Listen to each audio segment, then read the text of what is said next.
आखिर आतंकवाद है ही क्यों? इतना सब कुछ बना कब और कैसे? क्या इसे एक बार में रोका नहीं जा सकता? और इतनी खतरनाक चीजें हमेशा के लिए रुकती क्यों नहीं? कोई आतंकी विचारधारा रखने वाला क्या नाक के नीचे बैठकर कुछ बड़ा प्लान अंजाम दे सकता है? और कुछ बड़ा होने की इंफॉर्मेशन क्या इंटेलिजेंस एजेंसीज को भी नहीं पता? बिल्कुल नहीं। वैसे क्या लगता है और क्या जानते हो इस बारे में? आतंकी आया और पूरे एरिया में दहशत फैलाकर चला गया। अगर आतंकी बच निकला तो अब वो इससे भी कुछ बड़ा प्लान करेगा, जैसे पूरा शहर। और अगर आतंकी पकड़ा गया फिर तो एक गया समझो। ऐसा कभी देखा है कि एक शहर उगलने वाला व्यक्ति जो हजारों लाखों लोगों का गुरु हो, वो अचानक से सोल्जर्स पर पत्थर फेंकने निकलता है या फिर सुसाइड बॉम्बर बन के खुद ही मैदान में आता है? बहुत कम ही ऐसा होता है, क्योंकि इनके ठेकेदारों का काम ही यही होता है, ऐसी भीड़ को कंट्रोल करना जिनके हाथ पैर तो हो लेकिन उनमें सही या गलत समझने की क्षमता ना हो। बस ऐसे ही लोगों का कब, कहां और कैसे इस्तेमाल करना है, और ऐसी भीड़ का कब इस्तेमाल हो गया ये पता ही नहीं चलता। भीड़ में इनके हाईली ट्रेन आतंकी भी होते हैं। बाकी के सर तो देश और दुनिया के खिलाफ रहने वाले ही पूरा कर देते हैं। कुछ सवाल आते हैं जिनको समझना जरूरी है। क्या बात सिर्फ समझ तक ही सीमित है, या फिर कुछ और है ऐसा जो हम नहीं जानते, या सिर्फ दिमाग को दोष देने से इसका सॉल्यूशन निकल जाएगा? एक समय हुआ करता था जब आतंकी सोच सिर्फ सोच तक ही सीमित थी। समय होते उस पर कोई एक्शन नहीं हुआ, और अब आतंक एक रियलिटी है। यकीन मानो ये सब इतना भी सीधा नहीं है जितना आपको दिख और समझ रहा है। आतंक जैसी ऑर्गेनाइजेशन के पीछे सिर्फ कुछों का हाथ नहीं है। Active road map, think tank, funding और न जाने क्या, इन सब के बिना कुछ पॉसिबल ही नहीं है। एक बात जो हमें पता तो है लेकिन उसे ही हम भूल जाने की गलती करते हैं। जब मेरे जैसा या कोई भी और कहीं भी किसी को नॉलेज या इंफॉर्मेशन देता है, तब देने वाला सिर्फ दो ही चीजें सोचता है, या तो सामने वाले का भला हो या बुरा। यहाँ पे जो कहा हुआ सुनता है उसे हमेशा वेरीफाई करना है, क्या ये नॉलेज इंफॉर्मेशन सही है या नहीं। डायरेक्ट उस पर यकीन ना कर ले, मल्टीपल सोर्सेज से इंफॉर्मेशन को वेरीफाई करें। जरूरी नहीं है कि इंटरनेट पे जो लिखा हो वही सही है। और सबसे मेन बात, इंफॉर्मेशन नॉलेज से मेरा मतलब सिर्फ ज्ञान ही नहीं, सीख भी है। जैसे आपको कोई किसी विचार को फॉलो करने को कहता है और विचार को भी ना भूले। कुछ विचारों को वजह बनने में देरी नहीं लगती। आतंकी अपनी आवाज बदल सकता है, शक्ल भी और तरीके भी, लेकिन उसके शब्द हमेशा एक जैसे ही होते हैं, चाहे वो कोई भी क्यों ना बोले। कृपया शब्दों पे गौर कीजिए, क्योंकि सांप डसते समय हमेशा जहर ही फेंकेगा। होता यह है कि लोगों का ब्रेन वॉश करके ये यकीन दिलाना कि जो ये आतंकी कह रहा है सिर्फ वो ही सही है।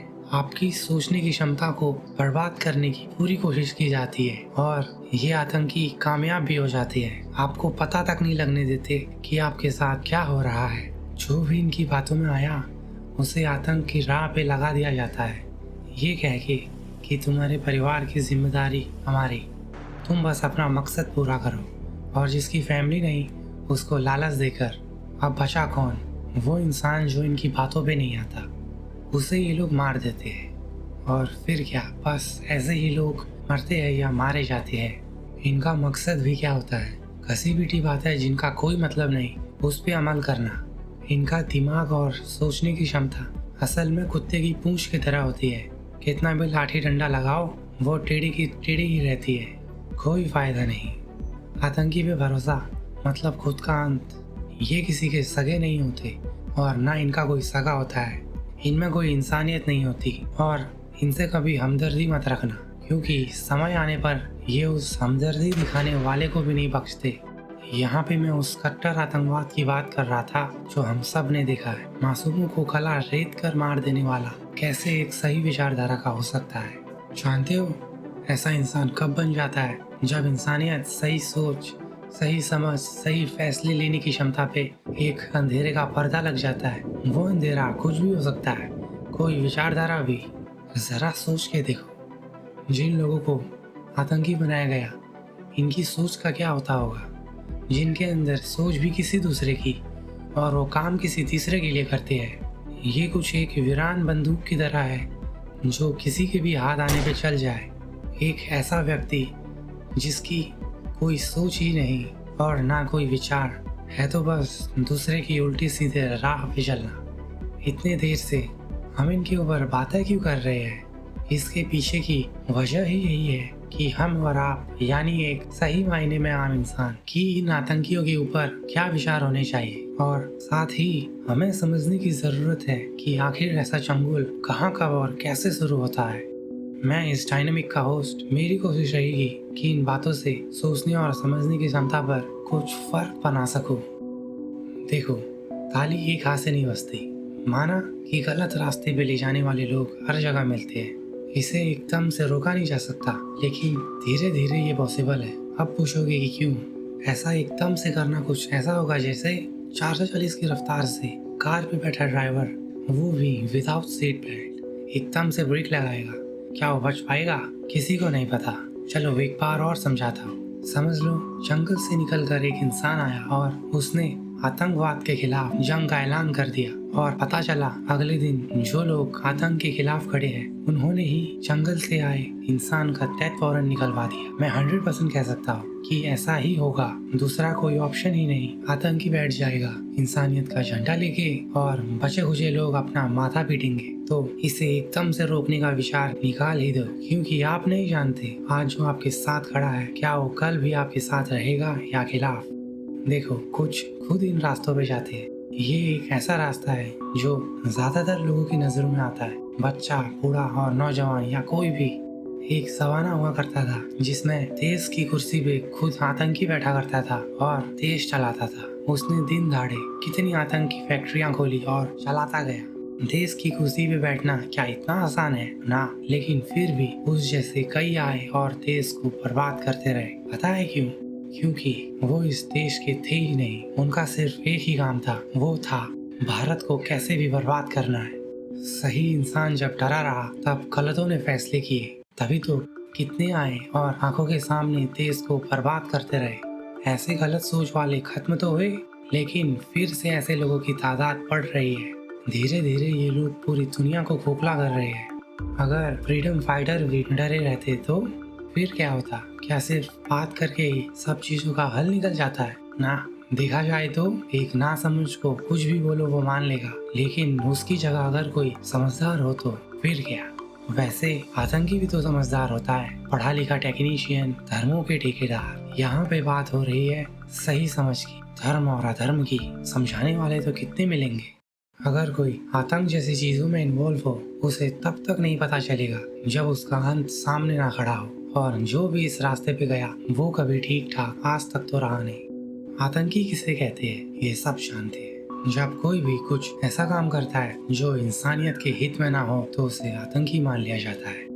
आखिर ये सब शुरू कहाँ और कैसे होता है? एक बात जो हम सब जानते हैं कि कोई आतंकी बनकर तो पैदा नहीं होता। आतंकियों का कोई एक प्रकार नहीं होता, इनके भी कई सारे टाइप होते हैं। जैसे कोई देश किसी और देशों की इकोनॉमी डाउन या उस देश पर कंट्रोल करने को आतंकी संगठन बनाता है, और फिर काम हो जाने के बाद ऐसे टेरर ग्रुप सारे देशों के लिए डिस्टरबेंस बनाते हैं। क्योंकि आतंक जैसी चीजें आसानी से खत्म नहीं होती। आतंक आज एक रियलिटी है जो भले ही सोच से शुरू हो, इसका इम्पैक्ट पूरी दुनिया में होता है। इसकी शुरुआत की बात करें तो ये सब अचानक से नहीं होता। इन सब की छोटे लेवल से शुरुआत होती है और ये धीरे धीरे सिर्फ एक इंसान से पूरा टेरर ग्रुप बन जाते हैं। ऐसा तब होता है जब ऐसी राह पे जाने वाले लोगों का पता ही नहीं चलता। आपने देखा ही होगा, आतंकी विचारधारा रखने वाले लोगों की कोई कमी नहीं। कोई भी टेरर ग्रुप अचानक से एक्टिव नहीं होता। या तो उसकी लेवल 0 से शुरुआत होती है या फिर उसे बनाया जाता है पावर और पैसे के दम पर। इसमें हैरान होने वाली कोई बात नहीं। ऐसे ग्रुप बनते ही है क्योंकि अक्सर लोगों को पैसा ही तो दिखता है जिसके लिए कोई कुछ भी करने को तैयार है। Twitter, Facebook, YouTube, Instagram, WhatsApp, इन सब का सही इस्तेमाल भी किया जा सकता है, लेकिन हर घंटे, minute, second miss information, hate, misleading जैसे हवा की तरह इन प्लेटफॉर्म पे बहती है। जिसने कभी ट्विटर नहीं खोला हो वो अगर ट्विटर देखेगा तो हैरान हो जाएगा, क्योंकि पूरी दुनिया 2 हिस्सों में बटी हुई है। Miss thinking, misleading, miss information जैसे चीजों की वजह से अब कोई समझना ही नहीं चाहता कि सच है क्या जो हम जानते हैं क्या वो सच और सही भी है या नहीं। इन्हें समझने वालों की बहुत कमी है दुनिया में। हम अब स्टार्टिंग पॉइंट पे जाएंगे, जहाँ पे हमेशा तो नहीं लेकिन ज्यादातर गलत सोच, गलत विचारों को पलने की वजह शुरू होती है। वो है जब इंसान बच्चा होता है। आगे जो एग्जाम्पल है वो सिर्फ एक एग्जाम्पल है, कृपया अपना टेढ़ा दिमाग लगाने की कोशिश ना करें। समझ लो जैसे कोई बच्चा स्कूल में उसे कोई रोज परेशान करता है और एक दिन हद ही हो जाती है, उस बच्चे ने कुछ उल्टी सीधी चीजों से परेशान करने वाले का गेम ओवर ही कर दिया। फिर क्या होगा? सबसे पहले कुछ हो या ना हो, बच्चे का पीट पीट कर भरता निकाला जाएगा और हलवा बनाया जाएगा। जब वो बच्चा चूसे हुए नींबू की हालत में होगा तब पूछा जाएगा, ये तुमने क्या कर दिया? बच्चा यही बोलेगा कि वो मुझे परेशान करता था और मैंने ये सब खत्म कर दिया। क्या अब उस बच्चे को कोई और नहीं तंग करेगा? सबके मन में खौफ जरूर होगा। तुम्हें तो पता ही है आगे बच्चे के साथ क्या होगा। इन सब में सिर्फ बच्चे की गलती थी? आपको क्या दिख रहा है? क्या उसके पेरेंट्स की कुछ जिम्मेदारी होनी चाहिए? उसके दोस्त, सुनने में तो बड़ा अच्छा लगता है, ये दोस्त शब्द, बचा कौन, टीचर्स, ये सब कहाँ थे जब बच्चा परेशान हो रहा था? अब आप कहोगे बच्चे ने कंप्लेन क्यों नहीं की? देखो, ज्यादातर कंप्लेन को लाइटली लिया जाता है और तब तक एक्शन नहीं होता जब तक कोई पहाड़ टूट के ना गिर जाए। इन सब से हमने क्या देखा? अगर सही समय में परेशानी को सॉल्व कर दिया जाता या इन सब का पता लगता तो ऐसा कभी होता ही नहीं। देखो, कुछ भी कह लो, लेकिन ये सब नजरिए और दिमाग का खेल है। अगर आप में सही समझ है तो आपका कोई भी ब्रेन वॉश नहीं कर सकता। तो फिर आतंकियों में भी तो समझ होती है, नहीं तो वो आतंकी कैसे फिर वो दहशत की राह चुनता है? बच्चा, नौजवान, बूढ़ा, इन सब का इस दुनिया में एक रोल है। पेरेंट्स, टीचर्स, इन सब का भी एक रोल है। धर्मगुरु अगर धर्म के साथ हो तो इनका ज्ञान अनमोल है।